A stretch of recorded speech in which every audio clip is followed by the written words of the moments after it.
Hello, everyone, and welcome back to Second Count, the podcast, the Northern Ireland Ambulance Service that brings us behind the scenes of the service that we deliver to you every day. We've had a little bit of a break over Christmas, and I hope you all have come back and well rejuvenated and looking forward to the new year. Today, we're going to kick off the second part of our series. And with us today, we have Glenn O'Rourke, who's been with the service for quite a while. Glenn is the operational lead for HEMS. We're going to discuss about the helicopter, and he has flown in here today just to have a chat with us. Glenn, you're very welcome. Thank you, John. Thank you. So, as with all our guests to date, we're trying to find out what's your background. You know, what brought you into the service? You know, when you left school, you know, what did you do? A levels? No, I didn't do A levels, John. I left school, grew up in Bangor, and left school at sort of the age of 16, 17, and done joined the Royal Air Force. And I was in the RAF for just short of 9 years. Believe it or not, as a helicopter engineer. You know, I did a wee bit of work there. I also worked in different aircraft, but my last sort of posting was in helicopters. So from about the age of 16 or 17, did you get to fly the helicopters, or did you just try and fix them? No, just engineering. Engineering. Yeah, I was employed as an aircraft electrical engineer, and took me all over the world at a young age. And then I came back. Where did you go to? What sort of places did you go? Oh, goodness, that was sort of from the far west, Canada, America, down to South America, the Falklands, into Europe, and a little bit of the Far East. All the different aircraft I worked on. I got a great opportunity to travel with them over the 9-year period. And were any of those war zones you were in? A little bit was more about, sort of brought me into actually the medicine, bridged into it. One of my last was worked in Kosovo, Bosnia, and Macedonia, and that's just after the conflict. We were transferring the critically ill from different rural areas, you know, to definitive care. At the time, I was purely engineering at the time. So that was your first opportunity to see injured people and medical problems? Yeah, the first real insight to how aviation and medicine combine, and the synergy between them, and the benefits of having an aircraft response of the distance travelled and over like rural and remote areas. So 9 years then you were there. So it brings you about your mid-20s, somewhere in there. And what did you do then? Yeah, so I enjoyed my time there. But the desire, I think some people from Northern Ireland desire to go home, and an opportunity then to go to Scotland. And Scotland. Did you go move first and then go to No, Scotland? No, went straight to Scotland. Straight to Scotland. Yeah, and it's a service called the Emergency Medical Retrieval Service. And they were looking for critical care, sort of paramedics, to help establish the critical care service. Initially, it started as a bunch of volunteer doctors transferring the critically ill mostly from the west side of Scotland to definitive care, and they got the government funding to expand. And I sort of was then part of that early setup of bringing in the critical care practitioner role into Scotland. What sort of years were those? You're probably looking around about sort of 2010, 2011, around that time, yeah. So for a few years. Yeah. How long did you stay in Scotland? A couple of years. Yeah. What happened then? And then the pull to come home was even more. So the job came up here. I was trying to get into the ambulance service, and I was involved in training throughout my careers as an old, probably IHCD instructor. I managed to get that qualification. Yeah. And that's when paramedics were trained in-house. In-house. Now it's third level education. That's right, John. Yeah, it was all in-house training, and had the opportunity then so had that sort of ticket, that qualification. And whenever the NIAS, the ambulance service here, were applying to come back as a paramedic, and I came back as a paramedic and very quickly moved into the clinical support officer role. So as a paramedic, did you serve in the front line here? Yes, yeah. Where was that? Bangor Ards. Well, at the time it was South East Division. Yeah. So Downpatrick, Ballynahinch. And was it Bangor Did Ards. You get a shift position, or were you on relief? On relief. How did you find relief? No, it was interesting. It was. I actually enjoyed it at the time, because coming from different services, I had an opportunity to work with different people and learn the sort of skill set of others. And like the travelling distance, you know, sometimes somebody's critically ill in Newcastle. You know, you're dealing with a good 40-minute journey. At that time, it was pre-HEMS, pre-critical care. You know, you were dealing with everything yourself. Yeah. So, no, I did enjoy the relief period, and sort of moved on into the training department there afterwards. So, when you came across to the Northern Ireland Ambulance Service, how did you find it compared with where you'd been previously? Well, one of the biggest things that was remarkable was the welcome that you felt. I certainly think there's something about, and even to this day, I like the frontline staff, the support staff, everybody you have, and the HR team here. Whenever I first came, were so supportive of you. You never felt alone in that respect, and that helped move into the frontline experience afterwards. There was things that we did differently in other services than what NIAS do, and equally some things that NIAS did. And when you say different, were they more advanced? Were they further progressed than Well, we were, or were yeah, there well, things that we were further progressed on? yeah. When you look at Scotland, I worked when I was there, I was a critical care paramedic. So the main emphasis on that role was the transfer of the critically ill from rural areas like Shetland, Orkney, Barab, and Beckley, to the hospital, and you're working along with a consultant. So it's hard to compare that to the frontline staff here and the skills. But certainly, whenever whenever you're working here, there was some things that other services would do, but NIAS were doing well at the time. And starting that portfolio of building things up. Yeah, and you're talking about that critical care paramedic thing, and we've moved towards that. We'll come back to that shortly because that's part of your story. So you arrived back home, you settled in. How long did you stay in the front line? It must have been about 18 months, 2 years when I was done. It's hardly of time at all. I know. I very quickly had the opportunity to move into the CSO training team, which I enjoyed doing. I had a real sort of, not desire, but sort of wanted to help inform the training team. Yeah, and a lot of people watching this are members of the public, and we're very fond of using the terms, but CSO. Sorry, yes. CSO. I have to keep one with myself. That's okay. I'll help you. The CSO is a clinical support officer. So basically, you're out and as a mentor and support to existing staff and new staff, newly qualified paramedics coming through, and you're just there to sort of support things going forward. And it's a great role. Certainly, I enjoyed it. You are still on the front line, if that's the right word. But you're there to support staff in other ways as well. And that's the key word, really, is the support. The clinical support of our staff. But I'm sure sometimes that support extended further than clinical support when you're with staff. Some of the things that they would have seen out on the road, particularly new starts, etc. Yeah. There's a pastoral support there, I suppose, was there? No, yeah, very much so. Because whenever we attend NIAS as a whole, attend what we call the challenging jobs, whether it be a cardiac arrest where someone's not breathing, there's no pulse, where the interventions, there may be at times that's the first time that paramedic or sort of technician is doing those interventions. So you want to support them doing that.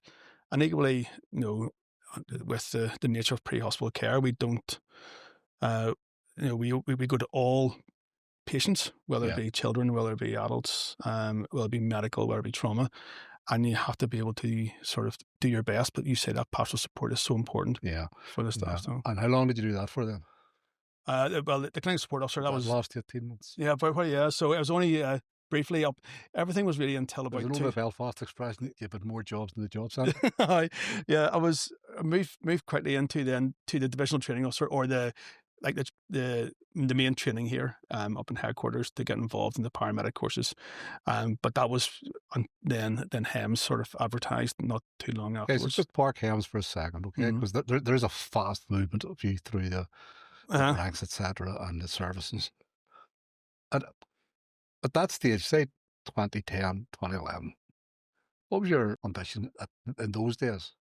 Forget where you've ended up, but did you see yourself in HEMS? Was it? No, I did. I always enjoyed the aviation side from the RAF days. I certainly enjoyed that, and then moving into the sort of the paramedicine.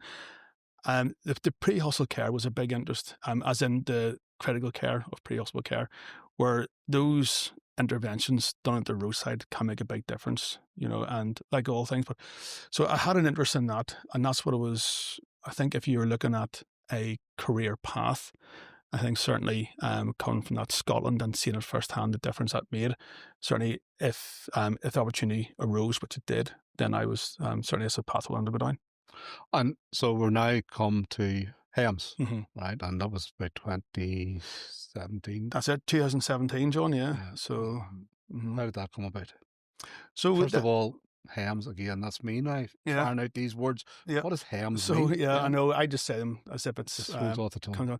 So HEM stands for the Helicopter Emergency Medical Service, and that is a classification of basically it's the team gone out to a 999 call, and we can claim exemptions from that. And it's a proper recognised term by the Civil Aviation Authority when you're using HEMS exemptions. So What do you mean HEMS exemptions?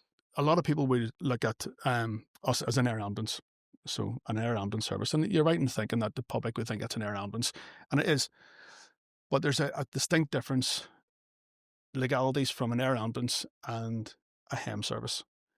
And an air ambulance may be from an airport to an airport or hospital to hospital, where it's planned, it's pre-approved.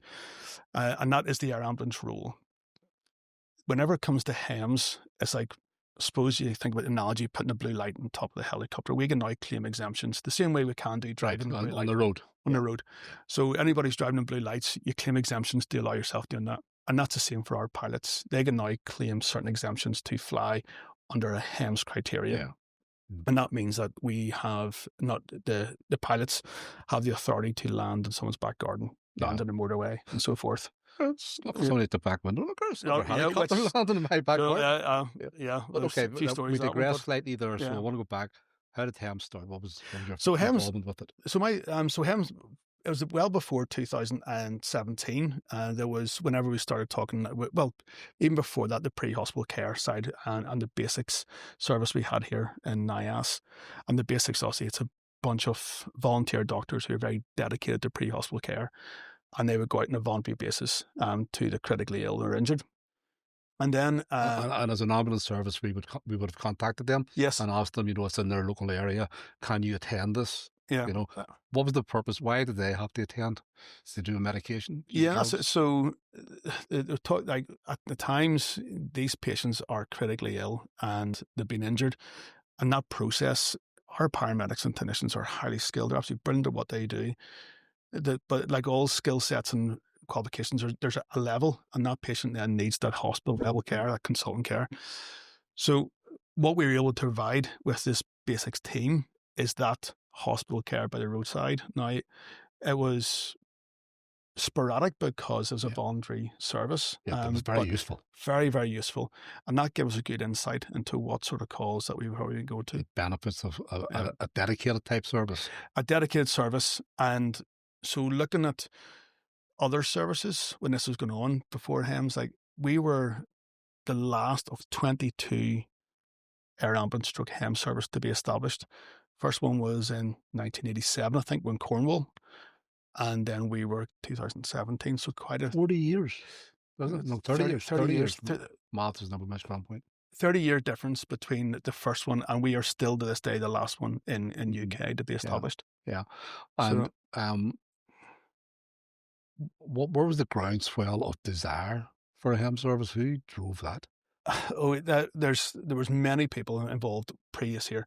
I suppose maybe you may know, of course you would know John Hines, for example. John Hines was a big pioneer of pre-hospital care. He's part of basics, part of the bike team. John was able to, from a clinical side, from a NIAS side, able to demonstrate and showcase the benefits of the critical care. And equally from our partners in the HEM service, Air Ambulance Northern Charity, there was this sort of a lot of work behind the scenes then about the benefits of having a charitable service to bring together. And that was going on years before 2017 as well. Our old medical director here, and there was, I suppose you could never even put numbers to it, John, how many people behind the scenes were coming together to form the concept of the HEM service in Northern Ireland. So once the idea was embedded in people's minds that this was going to be a beneficial service, what did NIAS do to set about setting it up? Yeah, so what NIAS done was, first of all, had to go for public consultation to see is there a benefit, and we had to look at where it's going to be, what area, what model. Is it going to be a paramedic consultant model, and who's the partnership? Is it NIAS and Air Ambulance Northern Charity? So a lot of work had to get done before the actual setup of the first call, really. And then once it was all approved through the government structures that this, well, see, there's going to be a clinical benefit to patients. And also then from the charity side, it's the benefit of having then the charitable partner, Air Ambulance Northern Charity. It was given the green light to go ahead by the government. Then they advertised for staff. They advertised for staff, yeah, and then so we advertised for my position, which was obviously the operation lead paramedic, and for paramedics to come along and on to start proving this concept. It was very much a 3-year project, not a project, but it was like we had to sort of prove ourselves. It wasn't theory, predictively, that we were going to, the HEM service was going to have a benefit to patients. But equally, there's, you talk about. And apart from the clinical lead, or apart from the operational lead, there's also a clinical lead. Yeah, so the clinical lead, so we have Darren Mullen, who's our lead doctor. He's from a ED background, and then we have about 15 doctors, both from a ED and anaesthetic background. Yeah, and they work for the service. So, what did we start off with? Did we start off with 15 doctors? And how many paramedics? We started off with 6 paramedics, and myself and Darren, and sort of 15 doctors. And it was a class example of all these people come together with one aim. With one aim, you had sort of the doctors coming together, not really knowing some of the paramedics and vice versa, but we knew what we had to achieve. We were given very clear goals. We need to set up, the HEM service that is clinically governed, safe practice, dispatch, all those things that has to be in place. The amount about the equipment, the pharmacy, even down to uniforms. And we talk about how HEMS goes beyond the sort of the helicopter and goes into NIAS structures. We had to get fleet involved, our HR, communications, IT. I don't mention, I don't, in case of do not leave somebody out. Yeah. But every department in NIAS had a direct input into the HEMS team to take it up and running. And then once the announcement was made politically, I remember it was Simon was he was the health minister at the time. And they announced it down in Craigavon, if I remember correctly. I think so, yeah. I think it was down there. So once that happened, was the pace lifted to get you ready? Yeah, so I started in the April time, and the team, as a whole team, started in May.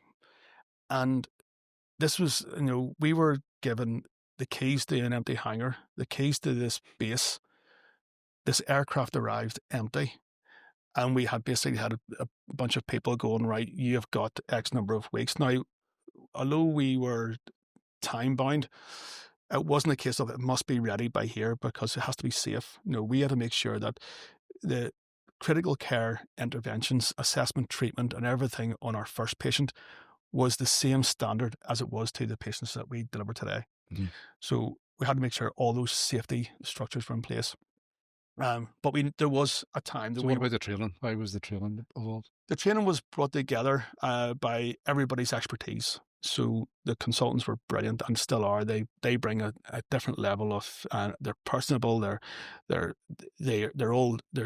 natural leaders and natural trainers. So from an anaesthetic side about how to deliver like that pre-hospital anaesthetic. From the ED side, we talk about pre-hospital surgery, sedation, the pharmacy side, and equally. But I think this was true and that had to be signed off. Had to be signed. Yeah, had to be signed off to making sure we were. It wasn't just take somebody off the road and say you're going to be a HEMS paramedic and this boy's going to show you what he does and you just remember it.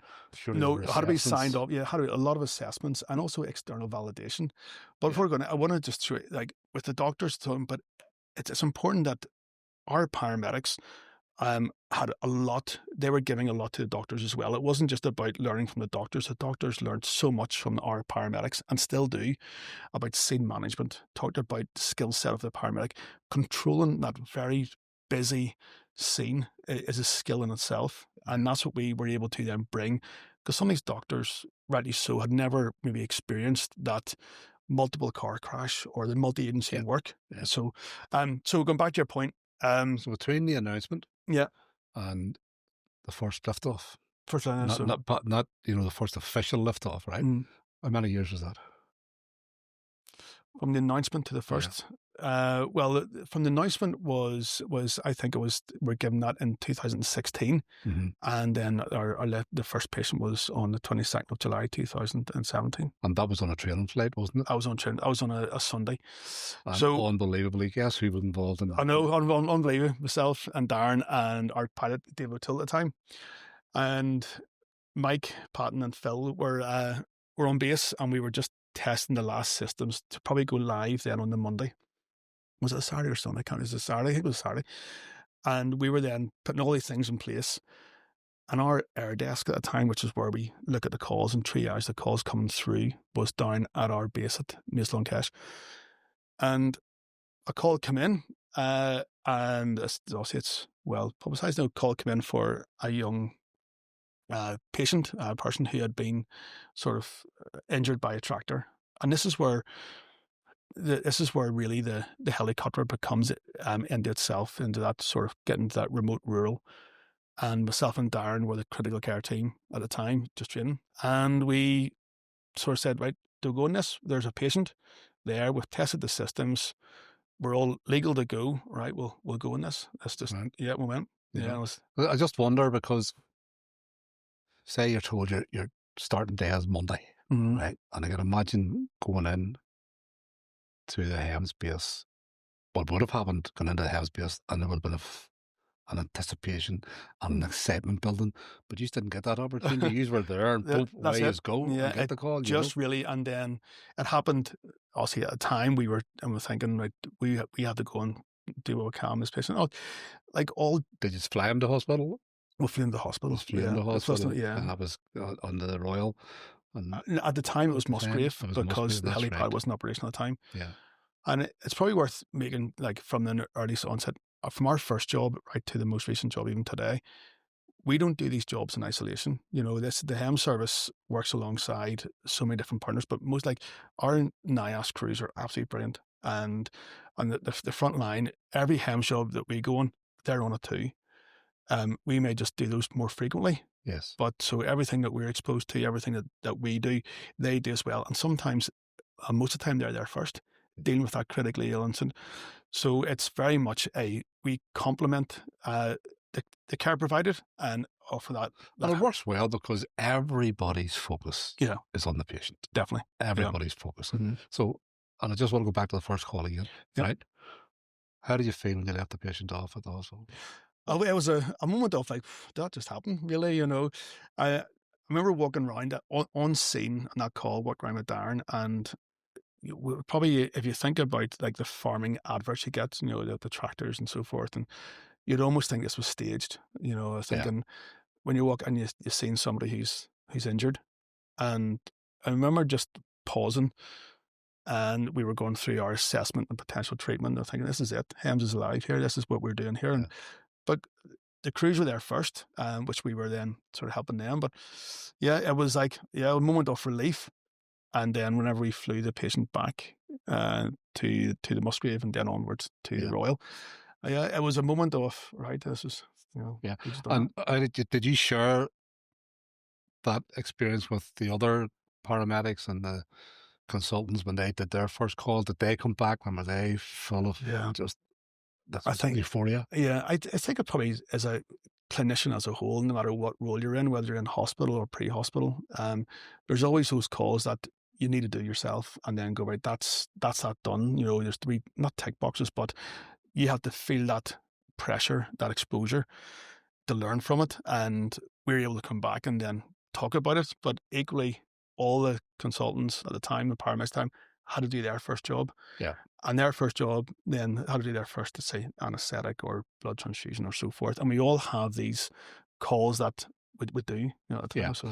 Okay. And you talked about, the advantage, the stated advantage of the air ambulance itself, not the HEMS team, but the air ambulance itself, is that it can be anywhere in the north within 25 minutes. Yeah. And that's a huge benefit. Of course. Previously, where do we get our support?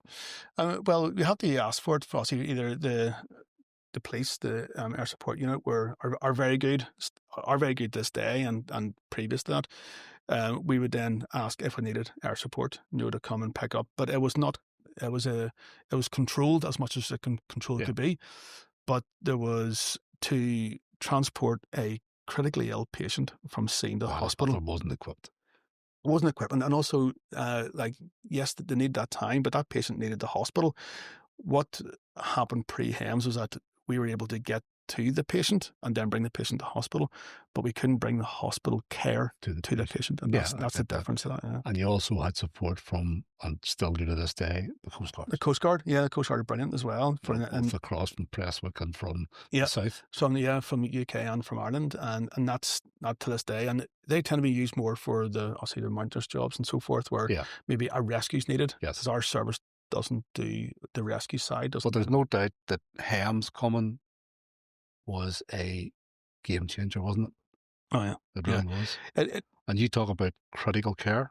So now I'm going to put you a little bit in the spot. You mentioned critical care 5, 6, 7 times. I know, sir. What sort of incidents are critical care?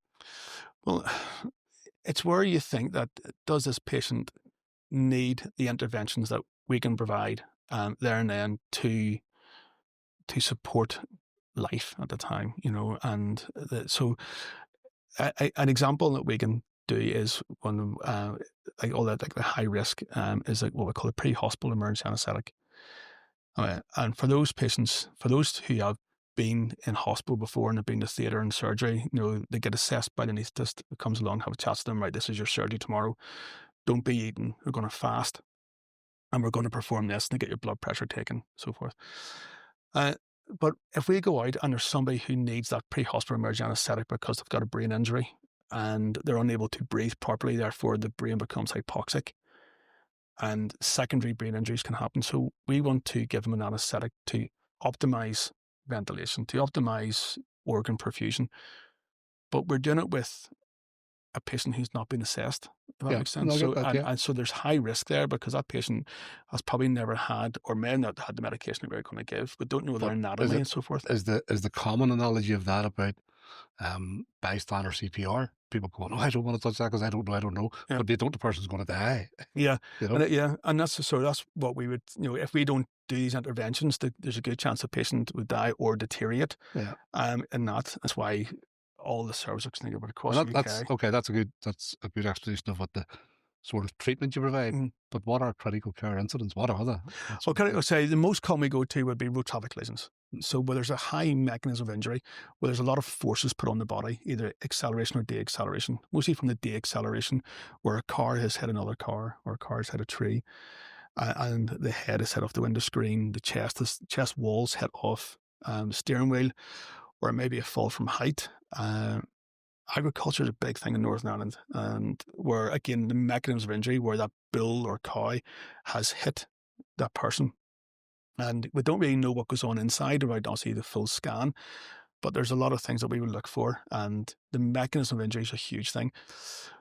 But those are the critical care interventions that we would decide as a patient, do they have normal neurological function? And if they're not alert, it's because their brain's been starved of oxygen. Is it bleeding inside?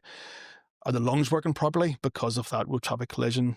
And then do we need to do anything like chest surgery? Do we need to give blood? So is it as simple as saying to save the person first in the long term, you've got to take steps to save their brain? Yeah, it's, of course, the first priority is saving life. And that's what we do, save life. And that's what, obviously, the whole emphasis around sort of basic life support. And it's that chain of survival. So that public bystander doing basic life support and then potentially getting the AED on, defibrillator, is that first 2 steps. Then our crews arriving, performing highly skilled interventions. And then what that person may need is the next sort of level of care and that chain of survival right through to the hospital. So it's we do provide critical care interventions, but equally the helicopter can be a critical care intervention. And so what I mean by is that if we go to a rural patient who has or is suffering like a heart attack or some injury, and they're quite rural, and I think by the time they get off that mountain or the area, they do need that air support, to prevent it getting worse. So, yeah. And does every patient at HEMS attend be flown to the hospital? No, not majority would actually maybe go by road if it's in the Belfast area or the Greater Belfast or so forth. We would respond by helicopter. But it's your speed of response, which is the critical thing Speed for of you response, guys. yeah. And then whenever we arrive, these interventions are performed, and then we go, well, like this patient is in a certain area. What's the travel time from here to here? The patient may not need those interventions, but we may have to prepare for them. Mhm. And sometimes to prepare for them in an ambulance is more practical than in the helicopter. Yeah. So it's then weighing up the decision making. Do we fly in for the speed and we may not be able to do everything the way we want to at the time, or do we go by road, maybe an extra 10 minutes? But if the patient does deteriorate, we can pull over to the roadside and perform those pre-hospital And surgery your team interventions. travels with the paramedic crew. Yeah, all the time. Yeah. All the Right. time. Okay. Yeah. And one of the other game changers then would have been the pad at the Royal. Yep, helipad came operational in, was it 2020, and we previously landed at Musgrave Hospital, and then the transfer time from Musgrave to the Royal, the RVH, the Royal Victoria Hospital, is our major trauma centre, where 75% of our patients go to. So if we are flying them from an area outside, obviously we've flown there and fly them in, we've got to account for another 15, 20 minutes from Musgrave to the Royal. Yeah. So that's 20 minutes of the patient's journey that we could save.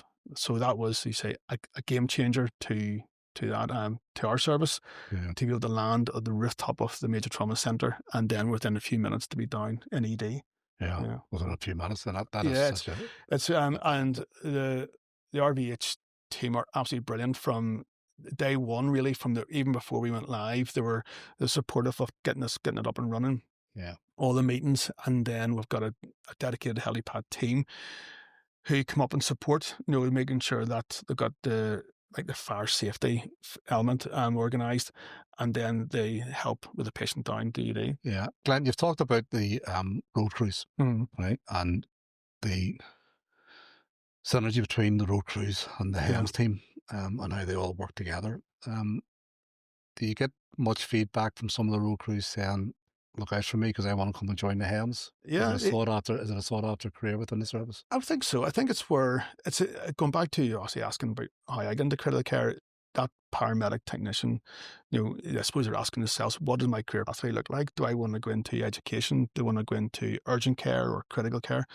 And NIAS has developed so much in the recent years, and really it's a testament to the senior management team to how all these sort of departments are now looking after a subset of patients, such like the urgent care and critical care.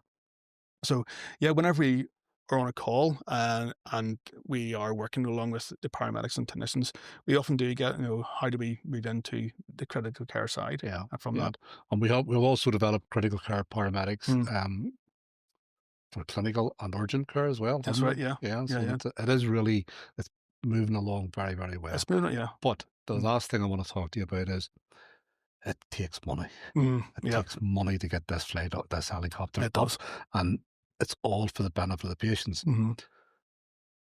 We deliver this in partnership. We deliver this in partnership with Air Ambulance Northern Ireland, which is a charity, and it's their job. Their job is to raise, isn't it, £2.5–3 million a year? £3 million a year. £3 million a year to enable the helicopter to fly. So what is the relationship with? It's so the relationship I really since pre-HEMS, obviously this relationship started before I started, and it was so important obviously to get the right charity, your Armstrong charity, and into the same, or have the same ethos and the same goal as us about the patient care. But that's a really lovely thing to say, because I know the two of the main people involved would be Breeze and Kerry. That's right. And they don't get to see the patient at the scene. Yeah. Sometimes they get to see them afterwards, but their desire to do their very best for that patient is on a parallel with the desire of any of the clinicians that are there. In the same way as we say, it's not just the clinicians who save that person's life, it's all the support staff, everybody who is in behind them. It is. And they've been there from the very start. They've been there from the start, and it goes like with, you're talking about Breeze and Kerry, and there's a board of trustees who are so supportive of Air Ambulance Northern Charity and supportive of us as a clinical team. And the Air Ambulance Northern, led by Breeze and Kerry and their teams, do a fantastic job. And without doubt, the service wouldn't be here 9 years later. And their biggest job is to raise money. Raise money, right? yeah. And you can think of all the different charities there are within Northern Ireland, about cancer and all sorts of charities, chest, heart and stroke and everything. It's there's really so much money out there to be able to go and chase. What is it that they have to help them sell their charity and their work? I think it does it.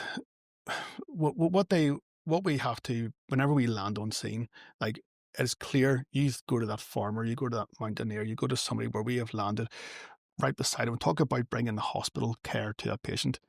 If it wasn't for that helicopter, we couldn't bring that hospital care to that right beside that patient. Therefore, those interventions would be delayed and getting done. So we talk about selling. It's like, it doesn't sell itself. The public have to be aware that this is a charity. And how do they sell it? What do they do? Whose help do they enlist to sell it? Well, we would get involved, quite a bit. Us come down and help the service. But it's so important that when you talk about their investment, is that the Air Ambulance Northern Charity look after the aviation side, not the helicopter, the base, the pilots as well, up to say 3 million a year. That's a lot of money to raise. And I would put out there, sort of, if anybody, this is a good opportunity for me, John, if you don't mind, to plug the Air Ambulance Charity, sort of, because we do need to have £3 million a year. So if anybody is looking at a charity, this is the charity it would be great to support, because we go all over Northern Ireland. It doesn't matter, we go to the sickest patient pre-hospitally in Northern Ireland at a time, and we couldn't do it without the public support from that charity. Yeah. So when you talk about what need to sell, is that if you or your family or friends have fallen off your bike, if you've been in a road traffic collision, you're up a mountain, I can only imagine the relief of hearing that helicopter come and having that level of support and the clinical team coming out. Without the donations, that helicopter is not coming. But those people who have benefited from the service, what they feed back into it? Yeah, they do. Yeah, and that's quite a good experience. Whenever you meet patients, you talk about our time with the patient. We're with the patient roughly to be up to sort of an hour to 3 hours, depends on what level of care and interventions, and then they go into, as I talk about, the chain of survival, into the ED and into surgery, intensive care, rehabilitation, making contact with hundreds of clinicians at the time, and then they come out, hopefully leading a relatively normal life again. Whenever they come back and visit the charity, the staff of charity, and you see them walking in, it's a very humbling experience. And they're there to say thanks, but they say thanks for everybody and that whole chain of survival from that. Yeah, and I know from experience that a lot of them organise events to help raise money for the charity, and that's always very, very welcome, because every penny's a prisoner, really. It is. You need to be able to make sure those donations keep coming in. Yeah, indeed. Yeah. Right, so Glenn, is it onwards and upwards? Yes. Where are we going next? So it's like everybody in any sort of health setting, you want to look at what you've done and reflect on it, and then say, well, what else can we do? So we're at the minute, our HEMS paramedics are going through advanced paramedics in critical care, so we're getting them all sort of qualified into that, and then our service runs from 7 a.m. to 7 p.m. So the questions asked, what there happens there after 7 p.m. So a bit of work we're looking at is, the demand for the service there afterwards. So that's a bit of work ongoing. And then, let's just keep on doing what we're doing, John. So how does that compare with across the water? Are there any ambulances that operate 24 hours a day? Some do. Yeah. There's about 22 we are number, and some operate 24-hour service. Some operate up to 7 o'clock. Some operate, after 7 o'clock car only, because our aircraft currently, it can't fly in darkness. It just can't land in darkness to a pre-hospital site. Yeah. So you imagine a field or a motorway, the helicopter can't land in darkness because of all the hazards around.